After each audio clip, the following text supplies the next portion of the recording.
জুলাই গণহত্যার বিচারের জন্য শিগগির দ্বিতীয় আন্তর্জাতিক অপরাধ ট্রাইব্যুনালের যাত্রা শুরু হবে বলে আশা করছেন চিফ প্রসিকিউটর তাজুল ইসলাম। রোববার দ্রুত বিচার করতে বিভাগীয় পর্যায়ে ট্রাইব্যুনাল করার দাবি প্রসঙ্গে সাংবাদিকদের প্রশ্নের জবাবে সব কথা বলেন চিফ প্রসিকিউটর। বিস্তারিত সহকর্মী সাইমুম জান্নাত প্রভার রিপোর্টে। ঈদের ছুটির পর প্রথম কার্যদিবসে ৬টি মামলার বিষয়ে আদেশ দেন আন্তর্জাতিক অপরাধ ট্রাইব্যুনাল। এর মধ্যে ৭১-এ মানবতাবিরোধী অপরাধের ২টি মামলার সময় মঞ্জুর করেন আদালত।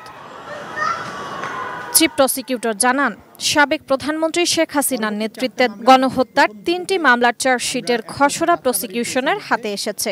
এ মাসের মধ্যে অন্তত ২টি মামলার আনুষ্ঠানিক অভিযোগ দাখিল করা সম্ভব হবে বলে আশা করেন তিনি। যে যাত্রাবাড়িতে কয়েকশো মানুষ নিহত হয়েছেন এই আন্দোলনের সময়, তার মধ্যে ৩৮টা অভিযোগ আমাদের কাছে ভিকটিম পরিবারগুলো করেছেন। যারা অভিযোগ করেছেন এর বাইরেও স্বপ্রণোদিত হয়ে ট্রাইব্যুনালের তদন্ত সংস্থা এই বিষয়গুলোর তদন্ত করছেন। সেই ক্ষেত্রে এখন পর্যন্ত তদন্ত সংস্থার কাছে কয়েক শত ভিডিও ফুটেজ, ১৫০-র অধিক মানুষকে সরাসরি জবানবন্দি রেকর্ড করা হয়েছে।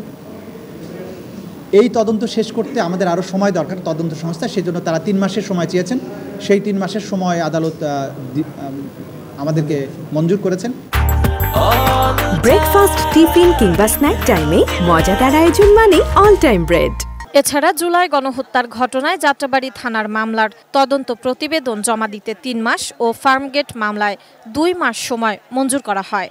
এছাড়া 2 পুলিশ সদস্যকে জিজ্ঞাসাবাদের পরে এ মাসেই অন্তত 2টি মামলার আনুষ্ঠানিক অভিযোগ দাখিল করা হবে বলে ব্রিফিংয়ে জানান চিফ প্রসিকিউটর। 3টা মামলার চার্জশিটের ড্রাফট আমরা পেয়ে গেছি।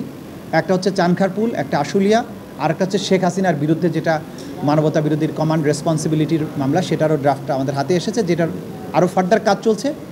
খুব সাহসী 2টো চূড়ান্ত রিপোর্ট আমরা পাবো এবং এই মাসের মধ্যে অন্তত 2টো মামলার ফর্মাল চার্জ হয়তো দাখিল করা সম্ভব হবে। সাংবাদিকদের প্রশ্নের জবাবে চিফ প্রসিকিউটর বলেন, জুলাই গণহত্যার বিচারে একটি ট্রাইব্যুনাল যথেষ্ট নয়। এ বিষয়ে সরকার ইতিবাচক চিন্তা করছে।